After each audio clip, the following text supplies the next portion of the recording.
What is going on? Welcome back to the Sports Beat with Richard Holdridge, presented by Georgia Alabama Sports Live. My next guest, he is the sports director of the CBS affiliate in Macon, Georgia, Channel 13, WMAZ.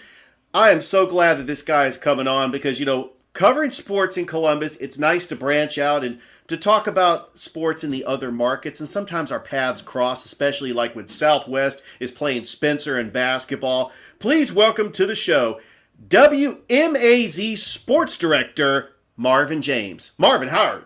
I'm doing great, Richard, man. I appreciate you having me on your show, brother. Absolutely. All right. Tell us your beginnings. How long you been covering sports in Macon? Where did your love for covering sports start?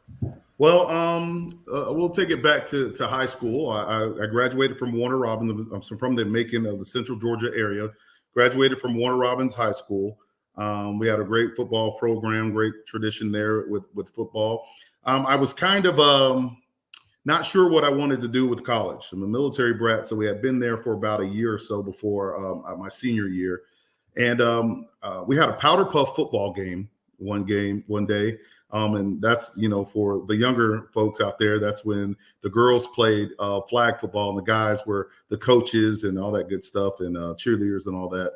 So I decided to go up in the booth and be the PA announcer because I was like, I didn't want to coach. I want to do that. So as I was up there, had my little boom box and I had my music and I was like, man, I was doing the first downs and all that stuff and welcome everybody. And then when I came down, my English teacher, Mrs. Sheila Keener, told me that you have a voice for radio. Like, you need to do this. This is something you need to do. And she just planted the seed right there. And that helped me go from that point to where I am now. In May, I'll celebrate 25 years in the business. Been at 13 WMAZ as a journalist, played multiple roles from video journalist to chief video journalist to assignment editor to now in the sports department. So it just, let that be a lesson for anybody to plant a seed in a young student's mind. You can really help them with their career later in life. Absolutely. And you've done a great job. This is a sister station of WRBL. I know you know Jack Patterson very well. I know that you guys were talking today. And I wanted to make sure, Marvin, to let you know when I was calling that Spencer Southwest game to give you a shout out. And feel free to use any highlight footage as if anytime a team from Macon is playing a team from Columbus.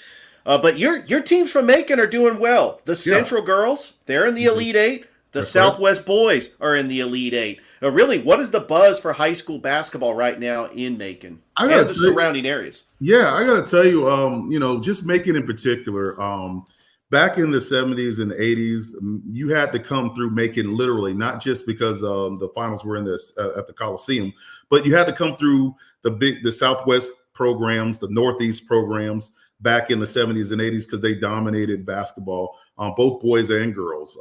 Northeast Raiders, they won, I think, 5 titles on the girls' side, and Southwest that had some of them prominent pro basketball players with Coach Don Duck Richardson that came through that time. And so it's just good to be able to get that buzz back. And the one thing that the Macon family, the Bib Athletics, has a rule on is that once they're eliminated from the playoffs, they all branch in and join in to root for the rest of the Macon schools. And I think that's a really good thing because a lot of the coaches that are that have played, that are coaching now in Bibb County, used to be players, not necessarily at their schools that they graduated from, but they're there. So they want to create that culture, that winning culture that we're going to support our own. So the Macon schools are doing very well. I'm excited to see what Coach Bonquincio Hartnett is going to do with the Southwest boys and what Coach Tamara Nicole Bolston Williams is going to do with the Lady Chargers. They're both looking really good right now, and it's going to be exciting going forward. And one thing about the Macon fans, they definitely travel. Last week, we were calling the Spencer Region Championship. The Spencer girls was taking on the Central Macon girls, and the Spencer boys was taking on the Southwest boys, and the fans packed the stadium. And Rutland was in the tournament, too. You had some Rutland fans there as well. I'm just impressed with the Macon fans and their support for their high school teams as they travel well, as you could tell. Yeah, absolutely. Like I said, I think that the Bibb County and Macon, they're hungry for playoffs. They don't take it for granted. It's one of those things where only two teams are going to go to a state championship, and only one's going to win it. So you got to enjoy the playoff run while they happen. It's not one of those win or bust things for this city. I think the city is just taking it back to an appreciation of how the kids are excelling level to level, and to be in the Elite Eight is such a great accomplishment for a team. I know like I said, everybody wants to make it to the Coliseum, but it's only going to happen for two teams in each classification. So I think that you should definitely not put your head down to be able to get this far. Marvin, let's talk about the surrounding areas that you cover around Macon. You go down to the Warner Robins. I mean, you had the Little League World Series team that won it in 2007. Peach County with all those championships in the late 2000s and the 2008, 2009 seasons. Up in Forsyth, I mean, Mary Persons has been doing a great job. But really, what is that buzz like, not only covering the Macon area for sports, but the surrounding areas like a Forsyth, a Warner Robins, a Milledgeville, or Fort Valley State, that area? It's truly a blessing because you get such a great sampling of all sports and on all levels. I mean, you talk about Mary Persons, they have that rich tradition in football, as well as the Peach County, and they have such a rich winning tradition in these sports. Not only just in football, but then in spring sports as well. Houston County just coming off a high school state championship in 6A. And I think they won like 4 over the last 7 years, baseball titles, and they look poised to run it back, at least to make a long run in baseball. Soccer as well. We're still catching up with the great teams of Columbus there, because they do a great job there in Muskogee County. But yeah, it's just such a great sampling of sports here in this area. We still have Baldwin, both the boys and the girls, in the state basketball playoffs, and they're both looking really sharp. First-year head coach Ben Smith is over at Baldwin High School. He came over from Dublin. So it's just such good talent here in this area on all levels. Fort Valley State, Georgia College. We just got Middle Georgia State. It's about to enter into the Peach Belt Conference. So that's going to be exciting to be able to see the Middle Georgia Knights enter into that arena as well. I'm just very blessed and very fortunate to be able to cover sports in this area, and just to be around such good, talented athletes. I mean, it's not just like you said, you watch them from Little League, to watch Jake Fromm play Little League baseball, to see him being the star quarterback at Georgia is an amazing accomplishment. And now he's in his 4th year playing pro ball with the Washington Commanders. So, things like that are just amazing. Roquan Smith, great player, and I've watched him, I've covered him since middle school to high school. So, there's a plethora of others, and I don't want to leave everybody out, but there's so many great skilled athletes coming from this area, and good kids too. So that makes it even better. Marvin, there is one school right there in Macon that is an NCAA Division I school that really got put on notice, and I'm talking about Mercer University. The Mercer Bears have had a rich tradition of great athletics. If you talk about the early days of Henry Bibb, Sam Mitchell making the NCAA tournament back in 1985, to recently, and you're very familiar with this, 2014, it put Mercer on the map when they upset Duke. I got to ask you, Marvin, what was that feeling like in the city of Macon when Mercer just pulled off a monumental upset? They were a 14th seed, and they beat a number 3 seed Duke team that had a good player in Jabari Parker. They had a very stacked team, but they ended up getting the job done. And really, what was that moment like for the community of Macon? I got to tell you, that's one of my probably one of the top moments covering sports in this area. And even that's even up there with the national championships with Georgia, because it was such a huge monumental upset. I'm actually working on a story that's going to air on Wednesday night at 11 on 13 WMAZ, so you guys can check that out. The 10-year anniversary of the win. Mm-hmm. Got a chance to catch up with 10 of the guys or 9 of the guys on the team. They're all over the country. 2 of them are still playing professional basketball overseas.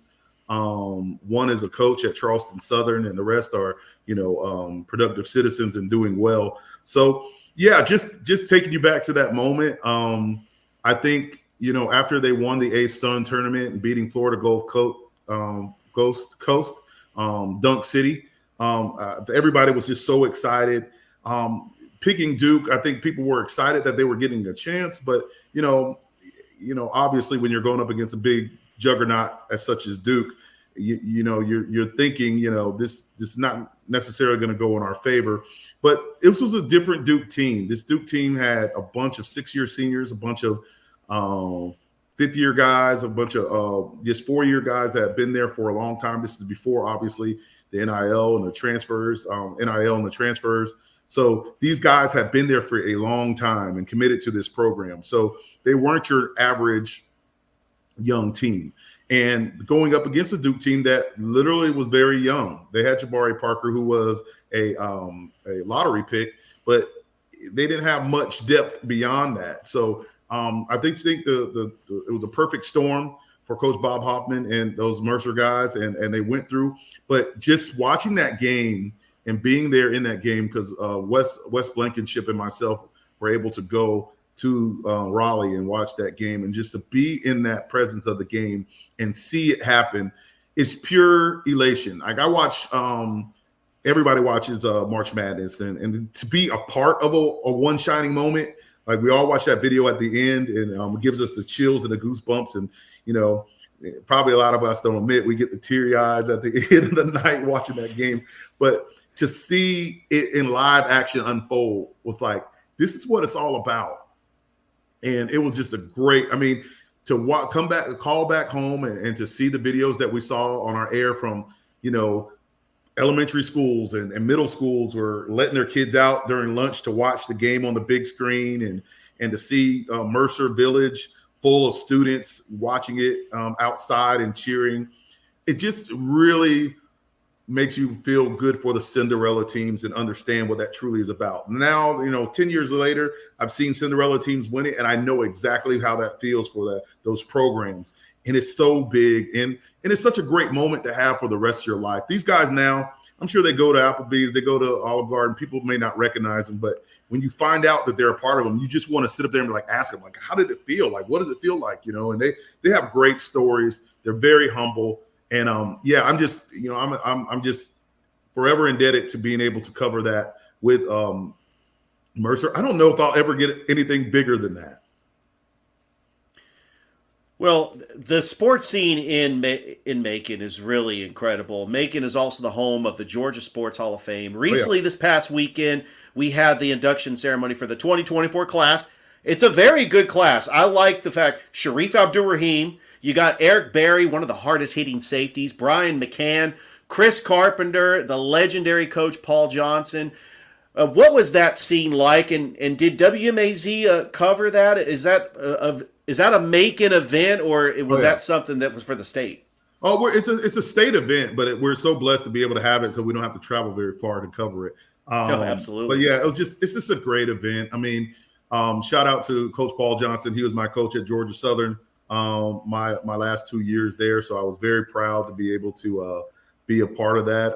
I actually sat in on the early stages of selecting folks to get into the hall. It's not the final stages, but it's the early prelims, and it's a very detailed process. There's so many worthy players and coaches and just people that are so worthy of getting into this. So it's very cool just to see them get in. But yeah, to see those Braves that we idolized and watched so much, and it's just a great feeling, because these guys have been to the mountain, they've been to the top of their craft, and it's always good to see them come back and be proud that they're being recognized. And none of them take it for granted. And the fact that they show up, like you said, some of these guys have very busy careers, and they don't necessarily have the time, but they make the time to come back and to be recognized, because the state of Georgia is so well known for sports. on all levels. We're talking baseball, we're talking tennis, we're talking, boxing, basketball, football, soccer, even soccer now, track and field. There's so many different levels of athletes that are coming out here that are recognized internationally, let alone throughout the state. So yeah, that time is always good. You get to rub elbows with some people like, I remember Ernie Johnson being here a couple of years ago, and being able to rub elbows with guys that you've seen on the larger stage, and you're just so proud to be, somewhat a colleague, if you will, just being in the sporting realm. So it's always good to be able to be a part of that. Every year they have it.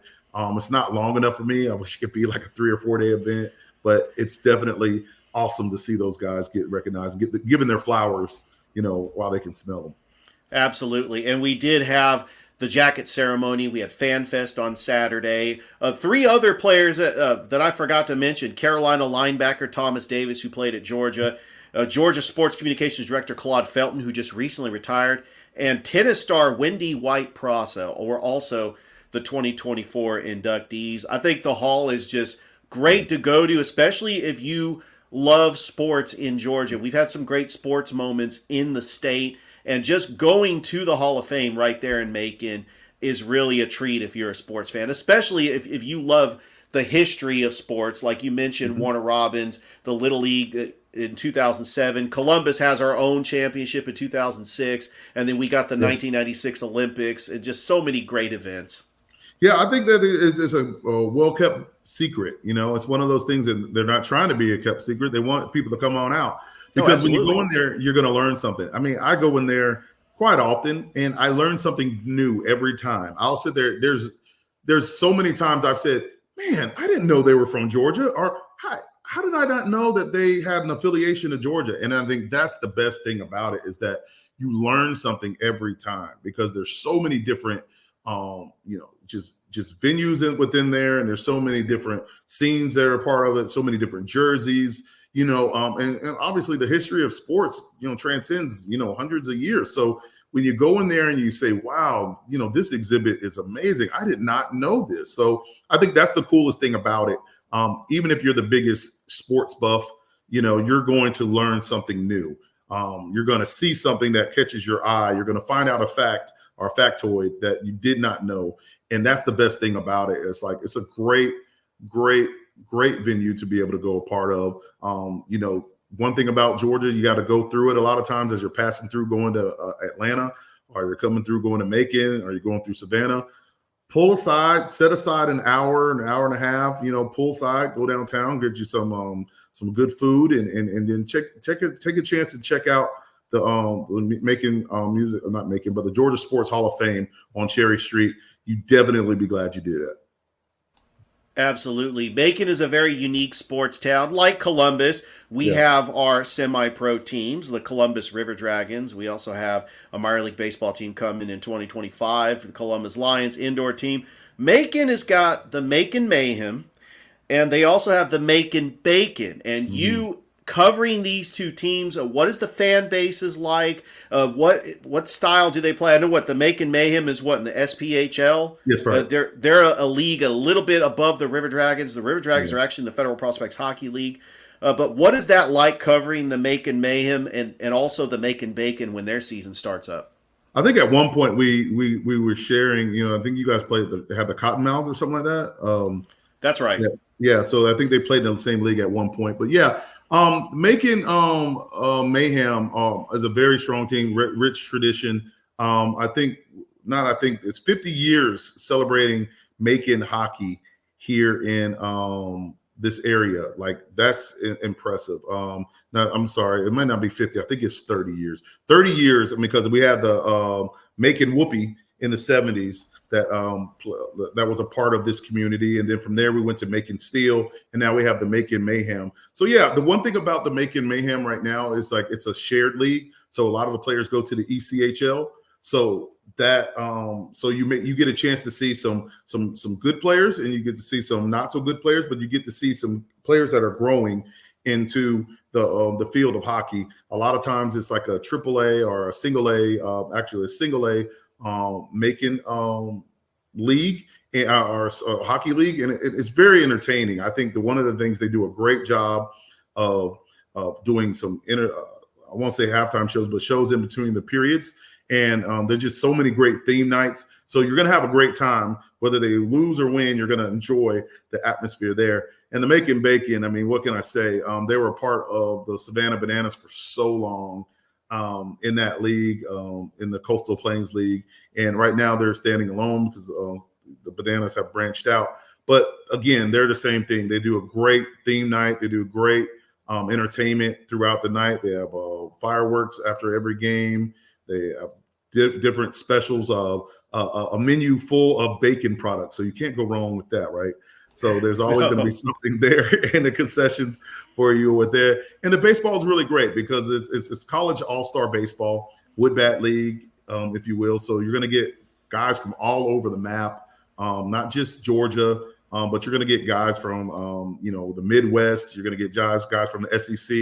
You're going to get guys that are going to be coming there to play. And they're really trying to do well because some of these guys don't necessarily get all the reps at their college, but sometimes some of these guys are just looking to keep that bat alive. So it's very entertaining. It's very high level, I would like to say. And again, what's better than going to a baseball game, in the middle of the summer to have a couple dogs, to have a couple of cold ones on Thursday, and just really just enjoy the game in its purest form.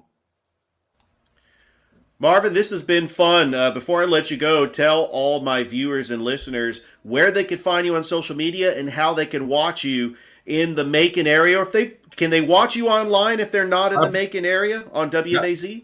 Absolutely. You can download the WMAZ 13 app. It's all over, your iPhone or your Android services and providers. So you could definitely go and do that. And we provide live shows and viewings from 5 to 6, and then 10 and 11. So you can go ahead and do that. That's a great device for you. And you can also go onto our YouTube channel, WMAZ Sports. And on Twitter and Instagram, I'm available on at SportsGuyMarv. I'm very interactive on my social media platforms. I'm always engaging, talking back, speaking back, answering questions, showcasing practices and behind the scenes. I'm trying to get into the TikTok thing. I have a couple videos that I posted behind the scenes of me going to Jordan-Hare or going to a couple high school games here. That's still a lot of extra time. I don't know if you ever deal with TikTok, but it's a lot of work, but it's very entertaining. And I know a lot of people enjoy it. So I'm trying to work more on that and giving some behind the scenes stuff. But it's just all about promoting the kids. And I know I say that a lot. I shouldn't say kids because some of them are adults, but I'm promoting the youth and the athletes here across the state.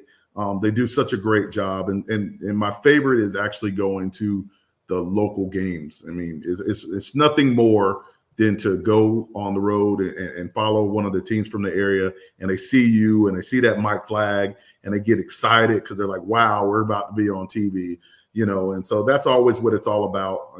Now I'm a seasoned veteran. So when I'm out and about, sometimes people say, hey man, you got me in high school. You did my game. You said my name on TV. And that makes me feel good because I remember doing that to my